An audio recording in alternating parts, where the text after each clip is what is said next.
ክቡር ጠቅላይ ሚኒስትር ዶክተር አብይ አህመድ፣ ክቡር ኦቦ ሽመልስ አብዲሳ የኦሮሚያ ክልል ፕሬዝዳንት፣ ፕሬዝዳንት ናኖ ኦሮሚያ፣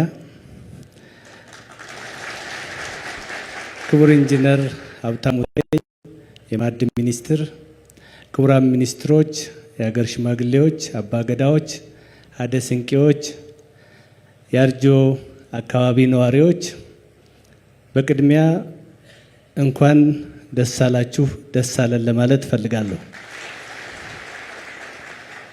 ሜድሮክ ኢንቨስትመንት ግሩፕም እንኳን ለዚህ አበቃችሁ ማለት ፈልጋለሁ። እናቶ ጀማልን የለውጡ መንግስት ከመጣ በኋላ የተደረገው ትልቁ ነገር በሀሳብ ሀገርን መምራት ነው። ትልቁ የጎደለን ትልቁ የቀረን ነገር ሀሳብ፣ እውቀት፣ ራዕይ እና እንዲሁም ደግሞ ለሀሳብ ለእውቀትና ለራዕይ ደግሞ መሰጠት ሌት ተቀን መስራት እንደነበረ የለውጡ መሪያችን ክቡር ዶክተር አብይ አህመድ አሳይተውናልና ለሳቸውም እንኳን ደስ አሎት ማለት ፈልጋለሁ።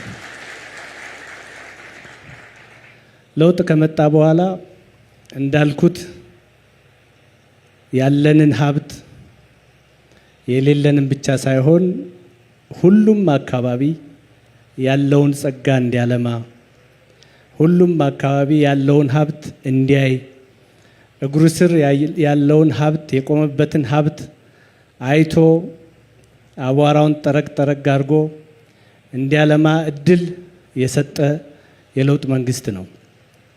ይህ ለውጥ ከመጣ በኋላ በርካታ ነገሮች ተሰርተዋል። በቅርቡ የአፍሪካ ህብረት ስብሰባ ሁላችሁም በእርግጠኝነት በሚዲያ ተከታትላችኋል። ኢትዮጵያ ውስጥ ምን እየተከሰተ ነው? ምን እየተፈጠረ ነው?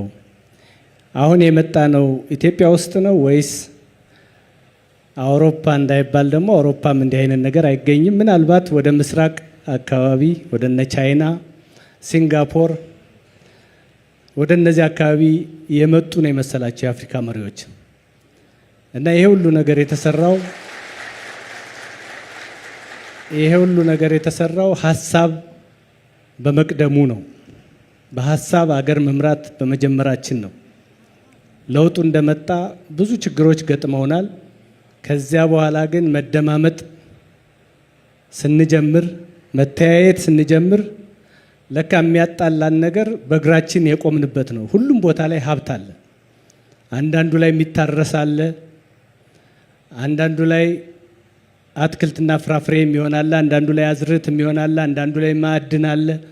ገና ያልደረስንበት ሁሉ ሀብት አለ። ከምስራቅ እስከ ምዕራብ፣ ከሰሜን እስከ ደቡብ ሁሉም ቦታ ላይ ብንሄድ አዲስ አበባ ላይ የምናየው የልማት እስትንፋስ ሁሉም ከተሞች ላይ የተደረሰ ነው። ነቀምት መቼስ አይታችሁታል። ዛሬ ነቀምትን ማየት እና ትናንት ነቀምትን ማየት ፍርዱን ለእናንተ ነው የምተው። ስለዚህ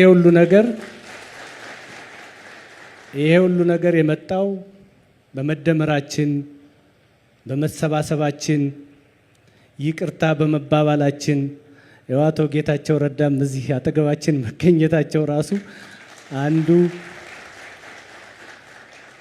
አንዱ የለውጡ ትልቅ ትሩፋት ነው እና ከዚህ ከእንደነ አቶ ጌታቸው አይነት ወንድሞች ሁሉም ሰው መማር አለበት ብዬ አስባለሁ። ሰላም ከሁሉም ነገር በላይ ይቀድማል። ሰላም ደግሞ በእያንዳንዳችን እጅ ውስጥ እግር ውስጥ ያለ ነው፣ ልብ ውስጥ ያለ ነው። ሁላችንም አካባቢያችንን ሰላም ካደረግን፣ ሁላችንም ከተደማመጥ፣ ሀሳብ አለን፣ በሀሳብ የሚመራ ሞዴል የሆነ ሌት ተቀን የማይተኛ ብቻ ሳይሆን የማያስተኛ አለቃ አለን እና በዚህ አጋጣሚ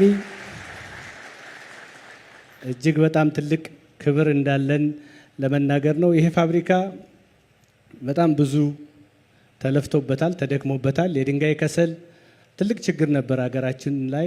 ቅድም ሚኒስትሩ እንዳሉት አቶ ጀማልም እንደገለጹት በብዙ የውጭ ምንዛሬ በብዙ ዶላር የምንገዛውን ነገር የሚያስቀር ነው። ነገር ግን ይሄ ፋብሪካ የፌዴራል መንግስት የክልል መንግስት አይደለም፣ የዚህ አካባቢ ህዝብ ነው እዚህ ፋብሪካ ውስጥ የሚሰራ ሰው የሚቀጠር ሰው ከሾፌርነት ጀምሮ የማሽን ባለሙያውና ይሄንን ፋብሪካ የሚያንቀሳቅሰው ሁሉ ስራ አስኪያጁ ሁሉ አብዛኛው ሰው ለዚች ላርጆ አካባቢ ልማት የሚተጋ ያለውን ትንሽ ገንዘብ የሚያዋጣ እና ትልቅ ነገር የሚያደርግ ነውና ይሄ ፋብሪካ ከዚህ በኋላ ለዚህ አካባቢ ህዝብ እንዲጠብቅ አካባቢው ህዝብ ለፋብሪካው ደህንነት እንዲተጋ እና ከፋብሪካው የኳሪ ሳይት ወይም ደግሞ ማዕድኑ ከሚመጣበት ጀምሮ እስከዚህ ድረስ ያለውን ነገር ሁላችንም ተባብረን መጠበቅ ያስፈልጋል። በጣም ትልቅ ተስፋ እያየን ነው። ወለጋ ላይ ዛሬ ደምቢዶሎም ነበር። ከዚያ በኋላ ወደ ቄለም ወለጋም መጣን። ወለጋን በጣም አስሰነዋል። ያው ስለ ወለጋ ሰላም እኔ ራሴ ምስክር ነኝ። ባየነው ነገር በጣም ደስ ብሎናል። እዚህ አካባቢ እንደው ሳላመሰግን ማላልፈው ወንድሜ መስፍን ያው አንድ ወቅት የሥራ ባልደረባ ነበር።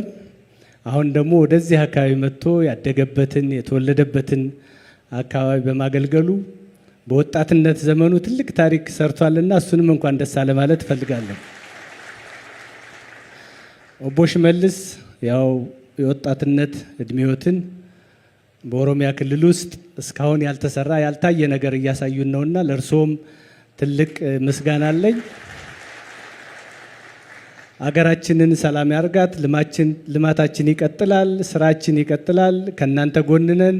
በጣም አመሰግናለሁ።